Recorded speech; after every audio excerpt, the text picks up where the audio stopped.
Assalamualaikum warahmatullahi wabarakatuh. Nama saya Ricardo Dharma Saputra. Saya dari Teknik Informatika. Saya di sini akan mempresentasikan analisis dan perancangan percetakan berbasis aplikasi web. E-commerce atau toko online merupakan salah satu konsep yang cukup berkembang dalam era digital seperti saat ini. Penggunaan sistem ini dapat menguntungkan banyak pihak, baik dari pihak konsumen, produsen, maupun penjualnya sendiri.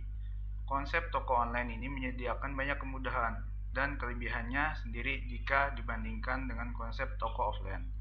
Selain proses transaksi bisa menjadi lebih cepat dan mudah, konsep toko online atau e-commerce dapat meminimalisir banyak biaya operasional yang dikeluarkan karena penjual tidak harus memiliki toko secara offline.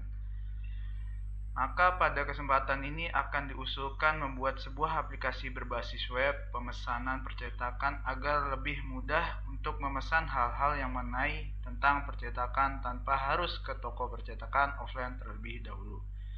Dalam penggunaannya, aplikasi ini dapat diakses di seluruh dunia sehingga makin mempermudah para konsumen untuk memesan undangan.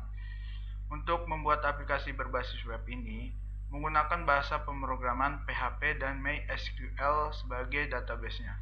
Penggunaan bahasa pemrograman PHP dan MySQL digunakan karena bahasa pemrograman ini sudah cukup familiar di kalangan umum, serta kemudahan yang dimiliki oleh bahasa ini membuat program lebih dipermudah.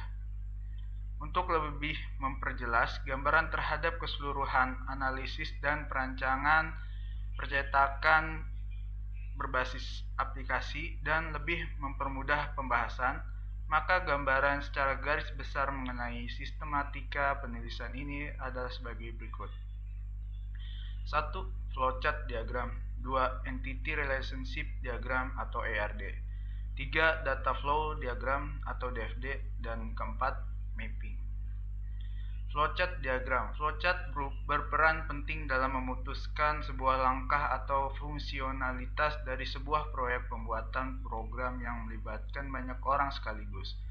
Selain itu, dengan menggunakan bagan alur, proses dari sebuah program akan lebih jelas, ringkas, dan mengurangi kemungkinan untuk salah penafsiran. Penggunaan flowchart dalam dunia pemrograman juga merupakan cara yang bagus untuk menghubungkan antara kebutuhan teknis dan non-teknis. Flowchart diagram pada percetakan. Pertama, customer akan registrasi data dan mengisi data diri. Lalu setelah mengisi data diri, login menggunakan email dan password. Jika email dan password benar, itu akan langsung sistem mengirim kode verifikasi. Jika salah, dia akan kembali lagi. Lalu customer akan memasukkan kode yang telah dikirim dari sistem. Setelah itu, sistem akan menampilkan menu utama. Lalu customer mencari produk yang diinginkan. Jika produk tersebut tersedia, dia akan menampilkan produk yang sesuai diinginkan. Jika produk tidak tersedia, dia akan kembali lagi ke sebelumnya. Lalu customer akan memesan produk. Setelah itu, customer akan mengisi form pembelian, identitas, dan alamat customer. Lalu customer akan konfirmasi pembelian. Setelah itu, admin akan melakukan pengecekan data customer. Setelah itu, sistem akan mengkonfirmasi pesanan customer. Lalu sistem akan mengirim kode pembayaran ke customer. Customer akan melakukan pembayaran. Lalu admin akan mengecek pembayaran. Setelah itu customer akan mengecek pesanan. Dan lalu admin akan menyiapkan produk. Admin mengirim produk. Sistem akan mengirimkan notifikasi pesanan. Lalu customer akan menerima produk dan berakhir. Entity Relationship Diagram atau ERD. ERD adalah penting khususnya bagi Anda yang sering bergelut pembelajaran basis data, mulai dari elemen penyusun, contoh pembuatan, hingga beberapa rekomendasi software yang dapat memudahkan pembuatan ERD. Entity Relationship Diagram ERD pada percetakan yang berbasis web yang saya buat. Di sini ada customer. Di dalam customer itu ada atribut, yaitu atribut ID customer, alamat, nomor HP, email, password, dan username. Customer akan melakukan pemesanan. Sebelum melakukan pemesanan, dia akan registrasi dulu. Setelah registrasi, dia akan login. Lalu customer akan melakukan pemesanan. Di dalam pemesanan ada beberapa atribut, yaitu atribut ID customer, ID pemesanan, jumlah pemesanan, tanggal pemesanan. Di dalam pemesanan memerlukan produk. Produk ada beberapa atribut, yaitu ID produk, nama, stok, dan harga. Produk akan ditambahkan oleh admin. Di dalam admin ada beberapa atribut juga, yaitu ID admin, email, dan password. Kita kembali lagi di pemesanan. Di pemesanan ini akan melanjutkan ke pembayaran. Di dalam pembayaran ada beberapa atribut, yaitu kode pembayaran, jenis pembayaran, dan total pembayaran. Jika pembayaran telah dikonfirmasi, barang akan dikirim. Di dalam pengiriman ini ada sebuah atribut, yaitu atribut resi, nama, alamat, tanggal, dan status pengiriman.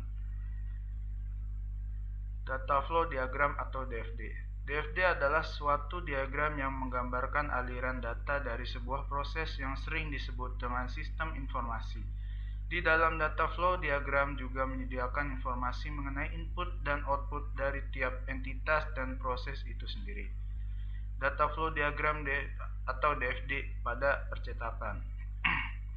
Di sini ada customer. Customer akan mengisi data diri untuk meregister, dan admin akan menyimpan data diri customer. Setelah itu admin akan mengkonfirmasi data customer, lalu customer akan menerima pesan dari admin tersebut. Proses kedua yaitu login. Customer akan login memasukkan email dan password yang telah diregistrasi tadi. Setelah itu customer akan menerima kode verifikasi. Di admin ini akan memasukkan akun admin. Proses yang ketiga, customer akan mencari produk. Produk di sini ada cek stok dan harga produk. Cek stok ini sudah diupdate dari admin. Admin mengecek produk, setelah itu mengupdate produk.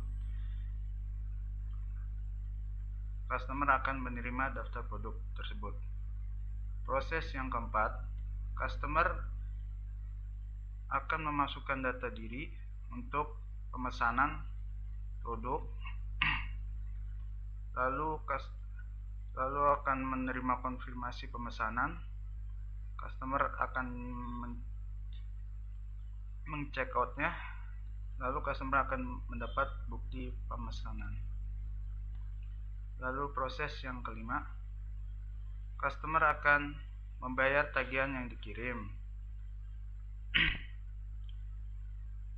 Sebelum itu admin akan mengirim kode pembayaran. Nah, customer akan mendapatkan bukti pembayaran dari admin tersebut. Setelah itu customer akan membayar tagihan yang dikirim. Admin akan mengkonfirmasi pembayaran. Di dalam pembayaran ini ada metode pembayaran. Yang proses keenam yaitu customer akan admin melakukan pengiriman produk dan customer akan mendapatkan informasi pengiriman dari adminnya. Lalu customer akan mengkonfirmasi pesanan telah sampai. Jika sudah, admin akan mengetahui pesanan tersebut telah sampai. Mapping adalah suatu proses untuk menggambarkan alur dari suatu konsep atau ide ke dalam bentuk visual yang lebih mudah untuk dipahami. Bentuk visual yang disusun dalam mapping, mind map, dapat membantu kamu dalam mengatur beragam informasi baru yang diterima. Kamu dapat mengelompokkannya menjadi suatu tema besar dan subtema.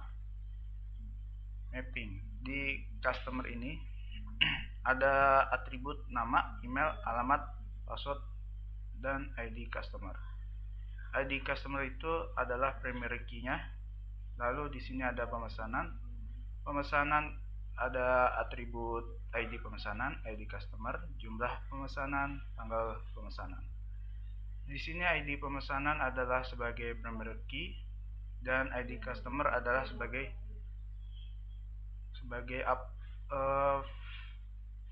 foreign key. Lalu di sini ada produk. Di dalam produk ini ada ID produk, ID pemesanan, stok barang, harga, dan harga. ID produk ini sebagai primary key dan ID pemesanan sebagai foreign key. Di sini pembayaran. Di dalam pembayaran ada atribut kode pembayaran, ID pemesanan, jenis pembayaran, total pembayaran. Kode pembayaran ini menjadi primary key dan ID pemesanan sebagai foreign key. Dilanjut ke pengiriman.